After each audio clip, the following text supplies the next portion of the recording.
Hello everyone, welcome back to my videos. അപ്പോൾ ഇന്നലെ നിങ്ങൾ വിഷു ഒക്കെ നന്നായിട്ട് ആഘോഷിച്ചു വിചാരിക്കും. ഞങ്ങൾ ചെറിയ രീതിയിൽ ആഘോഷിച്ചിട്ടുണ്ടായിരുന്നു. അപ്പോൾ ഓരോരുത്തരും ഓരോ കാര്യങ്ങളൊക്കെ ചെയ്തു. വെജ് നോൺ വെജ് മിക്സാണ് ഞങ്ങളിന്ന് ലഞ്ചിന് പ്രിപ്പയർ ചെയ്തിട്ടുണ്ടായിരുന്നത്. അപ്പോൾ എന്നും ഒരേപോലത്തെ ചിക്കൻ കറി ഉണ്ടാക്കി മടുത്തുകൊണ്ട് ഇന്ന് കുറച്ച് ഡ്രൈ ആക്കി ചെയ്യാമെന്ന് വിചാരിച്ചിട്ട് അമ്മയുടെ സഹായത്തോടുകൂടി ഞാൻ ചിക്കൻ ഡ്രൈ ആക്കി ചെയ്തു. അപ്പോൾ കഴുകി വരെ വെച്ച ചിക്കനിലേക്ക് കുറച്ച് ചെറിയ ഉള്ളിയും അതുപോലെ തന്നെ ഇഞ്ചി വെളുത്തുള്ളി പേസ്റ്റ്, അതുപോലെ തന്നെ കുറച്ച് കൊത്തി വെച്ചിട്ടുണ്ടാകുന്ന തേങ്ങ, പിന്നെ ഡബിൾ ഹോഴ്സിൻ്റെ ചിക്കൻ മസാലയും കുറച്ച് വേപ്പിലയും കുറച്ച് ഉപ്പും ചേർത്തൊന്ന് മാരിനേറ്റ് ചെയ്ത് വെക്കുക.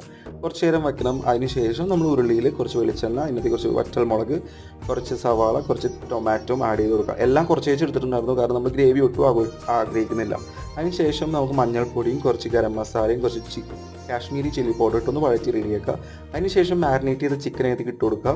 കുറച്ച് വെള്ളവും ആഡ് ചെയ്യുക. അതിനുശേഷം നമ്മൾ ജസ്റ്റ് ഒന്ന് കുക്ക് ചെയ്തെടുത്താൽ മതി. ഏറ്റവും അവസാനം കുറച്ച് മല്ലിയിലയും കൂടി കുറച്ച് ഇട്ടു.